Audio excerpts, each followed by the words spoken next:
Welcome to part 4 and the final part of this tutorial series on creating sushi in Blender. So we've created all the sushi, so in this part we're just gonna join them together into one scene. We're gonna add like a table and a plate and then render that out and do some compositing. And if you're enjoying these videos and you'd like to help support this channel, then some great ways to do that are by checking out my Gumroad store and my Patreon page. So on my Gumroad store you can purchase lots of different Blender products and resources like 3D models and assets, tutorial files, artwork project files, procedural materials, geometry node modifier setups, and lots more Blender content.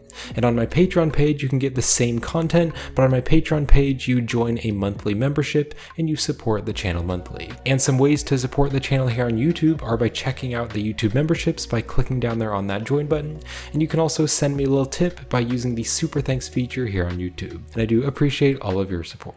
So I'm going to go back into the solid view, and then what I want to do is go up here to the outliner, and I'm going to unhide all of the collections except the sesame seeds. The sesame seeds are just these little seeds here, which are being applied onto the objects with the geometry nodes. We don't need to see them though, so I can hide the sesame seeds. Let's click on the scene and we can open this up, and we want to add some objects in here. Before I do that though, I should move the sushi objects because you can see they're overlapping. So let's actually hide these ones here, and we're just going to keep the nigiri. And let's click on this top part here and then shift select this piece here.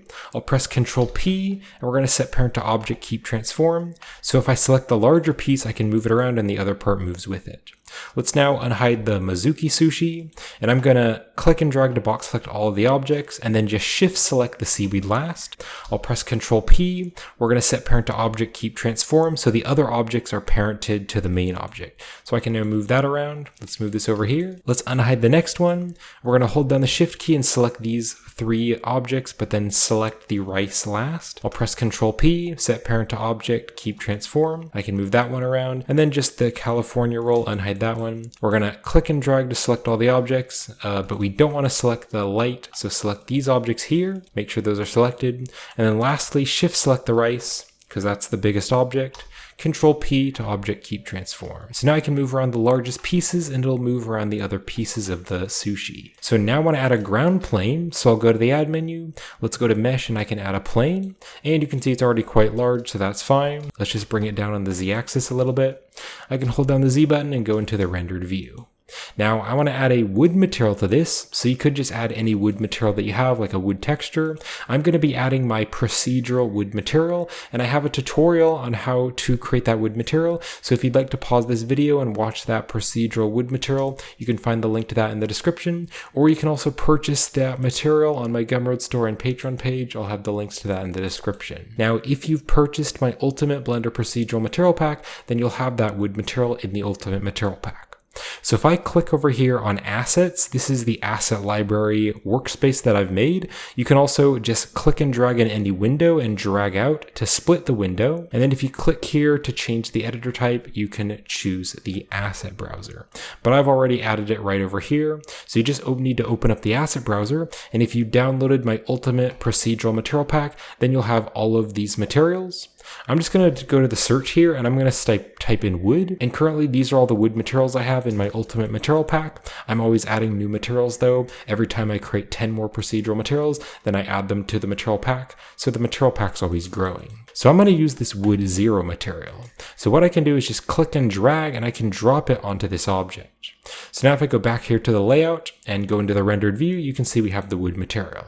Now, it doesn't really look that good right now. That's because I need to click here on the material properties, and in my Ultimate Procedural Material Pack, all of my materials have these custom node groups. Now, if you followed along with the tutorial that I made on how to create this wood material, back then I didn't actually create the materials as custom node groups. I believe this was my first wood material that I ever created. You can, however, purchase this material on my Gumroad store and Patreon page, and it will come with the custom node group. So one thing that I want to do is change the wood grain rotation, because this is actually going to change the wood grain. You can see right now it's at the wrong rotation. So I'm going to turn the wood grain rotation values to 0, so that looks better. And then I do want to change the scale down. So I'm going to turn the scale down to like a 0.68.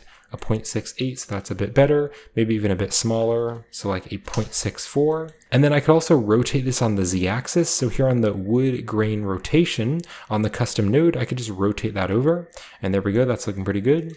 And then it is kind of bumpy right now, and I want to make it less bumpy. So here on the bump strength, I could turn this to a 0.03. Now I also want to change the colors. So on the color 2, color 3, and color 4, I'm going to make all of these fully black because I want a really dark wood. So color 2, color 3, and color 4, they're going to be fully black. Now color 1, this is going to be a very, very dark brown color, but I do want to be able to see the colors just a little bit. All right, so that's looking pretty good. And then also, I think on the scale, I could turn this down even more to like a 0.4 or maybe like a 0.5. And this is what I love about procedural materials, and with my ultimate procedural material pack, I can just drag and drop materials into my projects, and then I can easily change them right here on the side panel. Now this is a little bit too shiny, so here on the roughness, I'm going to turn this up to like a 0.11, so that's a little bit better. I just want it to be a little bit more rough. Alright, so I'll hold down the Z button, let's go back to solid view, and I now want to model the plate for the sushi. So I'll go to the add menu, and let's add a plane, and I can scale the plane way down, and then we'll press Ctrl A and just apply the scale. Let's go into edit mode, and I think I actually want it to be a little bit bigger, so in edit mode I'll just scale the whole thing up so it's a little bit bigger. Then I'll press E to extrude, and we'll bring it up on the Z-axis like that, and then I can scale the whole thing up just a little bit. So bring it up on the Z and scale it up, and then I can hit X to delete, and we're going to delete the faces so that it is hollow. Maybe scale the entire thing down on the Z axis so it's a little bit more flat. All right, just like that. So now that we've deleted that top face there, we need to make it thick, so we can add the solidify. So we'll go here to the modifiers, let's click on add modifier, and I can search for the solidify modifier to make it thicker, and that's pretty good. You could change the thickness value if you want to. I might make it a little bit more thick, but something like that is pretty good. And then now that we've added the solidify, I want to apply the solidify. So I'll click on the drop down here and then click on apply. So if I go into edit mode, you can see its actual geometry. And I'm going to hold down the Alt key and just select that loop of vertices right there. You can see it's kind of popping up a lot. So I'm going to bring it down on the Z axis and then scale it down a little bit. So something like that, so it's not popping out quite as much, so it's a bit more flat. All right, and then I want to give it a subsurf modifier. So I'll press Ctrl 2 to add a subsurf. And then using the object context menu, I'll shade it smooth. Now I want to add a lot more geometry, and I want to add more geometry to sharpen up the edges, but I also want to add more geometry because I want to add the sesame seeds to the plate, and so I want to weight paint it. So I'm going to press Ctrl R to add a loop cut, and I'm going to scroll my mouse wheel, and I'm going to scroll my mouse wheel much bigger, and you can see right there next to me, if you scroll, you can see it's going to say number of cuts. So I'm going to turn the number of cuts to 25, and then I can left click and then right click so they stay where they are. Let's go over here to this side, Control R, and I can scroll my mouse wheel, and again, you can see right down over there next to me, it'll say the amount of cuts. So I'm going to turn the number of cuts to 25, and then left click and right click, just like that. So now if I go back to object mode, you can see the edges are sharper, and we'll have much more detail so that we can do the weight painting later in the tutorial. Now I also want to sharpen up the top and bottom edges right over here. So I'll press Control R and drag up and place it there, and Control R and drag that down there. So now you can see the edges up and down are a bit more sharp. All right, that's pretty good. So let's bring the plate down, bring it down the Z-axis, and we're just gonna place the plate down there on the table. So before we place all of the sushi pieces, I wanna make a quick material to this plate. So I'll go over here to the shading. Let's click on it new to add a new material on this object, and I can rename it to plate. And this material is gonna be pretty simple. We're just gonna make it like a really reflective white color. So this roughness here, I'll turn that down to like a 0.1 so that it is pretty shiny.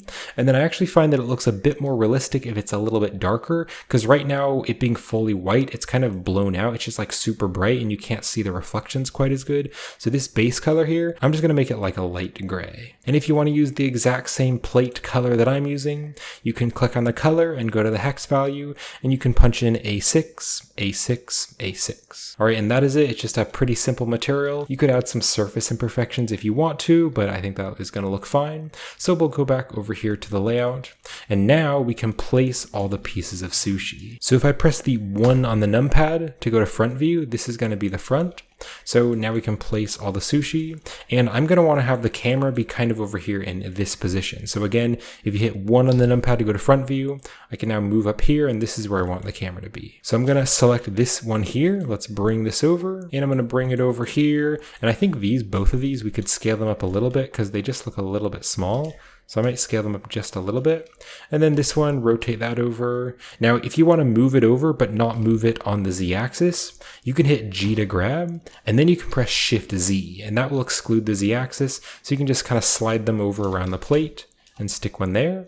And then if I select both of these objects, I'll press Shift D to duplicate, move it over here, and let's rotate that over. All right, let's select this one here. We can scale it up just a little bit. And then G to grab, hit Shift Z, to just slide it over the plate, and let's rotate that over. And then if we shift select all of these objects and select this one last, I'll press Shift D to duplicate, and then again Shift Z, and we'll rotate that over a little bit. All right, stick it right there. We can select this one here, maybe scale it up just a little bit, and then G to grab. Let's move it over on the Y and the X. And I'm going to bring this one down a little bit and just place it there on the plate. Maybe give it a random rotation. And then if I hold down the Shift key, I'm going to select all of these objects here. And if I hold down the Z button and go into the wireframe, I'm going to hold down the Shift key and select all of these pieces here. So I'll press Shift D to duplicate, bring it over, and then we can rotate it on the X-axis by 90 degrees. Let's bring it up on the Z-axis. Just like that, kind of bring that over and rotate it a little bit. All right, bring that back a little bit on the plate there. So just kind of getting a nice composition, and we can fine tune it later once we add a camera. All right, something like that. We'll select this here and we'll bring that over. Maybe scale this one up just a little bit. I think it could be a little bit bigger. This one probably should be a little bit bigger than the other one. All right, bring that over there, give it a random rotation on the Z-axis. And just make sure it is right down there on the plate. And then I want to have one more. So let's bring this up real quick. And I can click and drag just to box select all those objects. All right, go into wireframe, make sure those are all selected there. All right, so with all those objects selected, I'll press Shift D to duplicate. And then if I select both of them, I can bring them down on the Z-axis.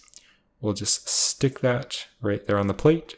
And then if I select this one, I can double tap the R key to do the trackball rotation, kind of rotate that over there. And we're just going to stick it there. And one way to be able to see if it's actually touching the plate better is you can click right here to go to the viewport shading, and you can click on shadow. And then when you click on shadow, you can click on the gear and you can drag the shadow around. And you can see it this way. It'll kind of make it a little bit easier to tell when it's actually hitting the ground there. Another thing you can do is you can click on the drop down, and then you can click on cavity. And on cavity, if you click on the type here, instead of it being just screen, you can choose both.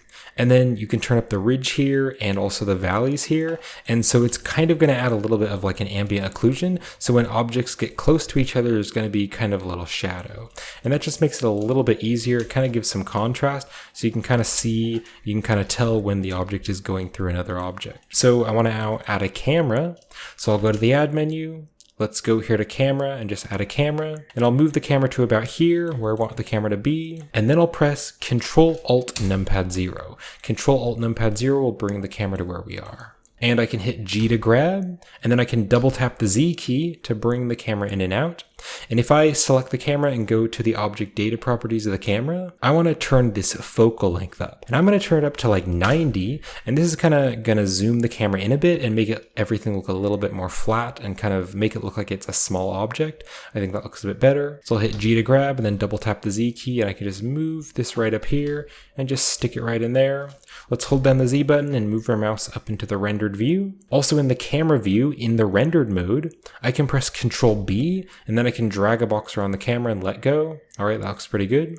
Also, the grains of wood are kind of going in the opposite direction, or the wrong direction. So if I select the plane, I could rotate the plane on the Z-axis and kind of have it more going sideways. Now, I do think that the HDRI light is a little bit too bright. So if we click here on the world properties, we could turn down the strength of the HDRI just to make it a little bit less bright. So I might turn it down to like a 0.7. And then you can select this light here. You can kind of rotate the light and kind of point it down on the object. So I might bring it up a little bit and then point it down so it's more at a downward angle. And then I want to have one more light, so I'll press Shift D to duplicate. Let's go to the top view. I can rotate the light over. Let's go to the side view, and I can rotate this light over here. So if I press the 0 on the numpad, that'll go back into the camera view. I can go into the rendered mode and just take a look at that. I think I'm going to scale the light down a little bit because it's a little bit too bright. Also, if I click here to go to the object data properties of the light, I might just turn the power down a little bit so it's a bit less bright, but I kind of want some nice reflections there on the sushi. All right, so now what I want to do is I want to add the sesame seeds over the plate because I want to make it look like someone sprinkled some sesame seeds kind of on the top of these, and so some of the sesame seeds sprinkled on the plate. So let's select the plate. I'll go back to solid view, and on the plate we can go here to the modifiers. Let's click on add modifier, and we can add geometry nodes. So we'll add new geometry nodes, and then let's click right over here to go to the geometry nodes workspace. And actually we don't want to add new geometry nodes. We want to click here on the drop down, and we want to choose the seeds on California roll. So choose that, and then we want to duplicate this so that it is separate so that we can change the settings. So let's click on this button here to duplicate it, and instead of seeds on California roll, we can rename it to seeds on plate. All right, seeds on plate. Now you can see they're all over the plate right now, so I need to again do the weight painting. So I'll hold down the Z button, go to solid view, and let's just select the plate, and we can click on object mode, and we can go to weight paint. And then here on the brush type, I need to change the brush type to draw so I can actually start to paint. And I'm just going to paint around where the sushi is, where it actually has the sesame seeds. So the sesame seeds have been sprinkled right over here and also like right over here. And then again, to make the sesame seeds show up in the correct spot, we need to open up the side panel. And instead of using a density factor, we want to instead click on the input attribute toggle button and then click on this value here. And we want to choose the point group float.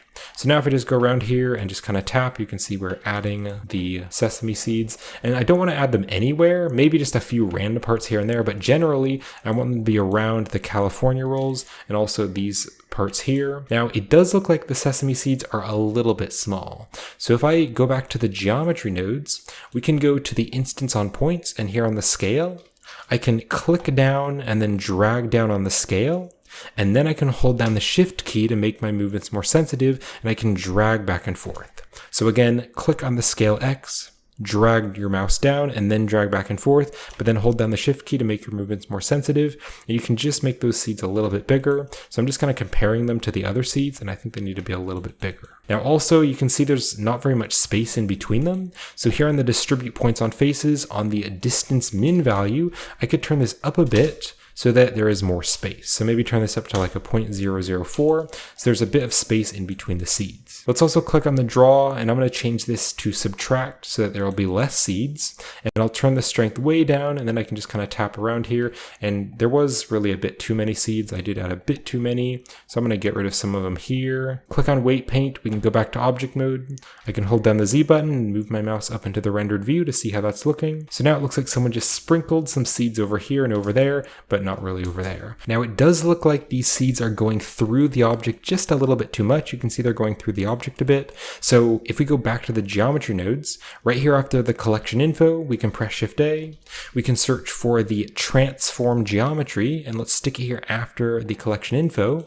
And we just want to take the translation Z and just move it up so that the seeds move up a tiny little bit so that they're not quite in the plate. So I'll turn the Z translation to just like a 0.01. That's too much, so like a 0.001. And they're still floating a little bit, so a 0.003.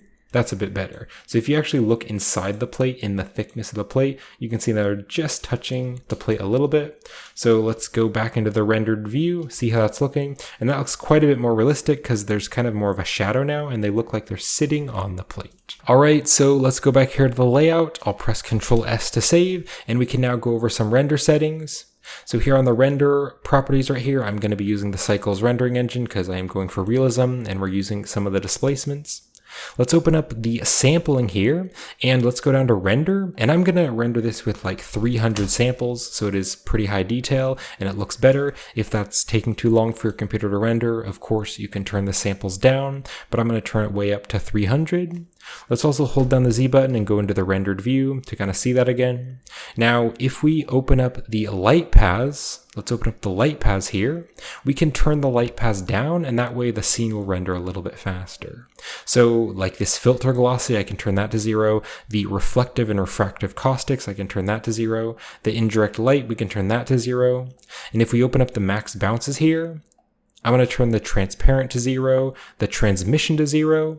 Now the total, if we turn the total down too far, it's going to turn down the diffuse and glossy. So you can see it looks really dark, and so that doesn't look good. So I believe we just need to keep it up to like 2. Yeah, I think 2 is pretty good. Maybe I'll just turn it up to 3 just to make sure it has enough bounces.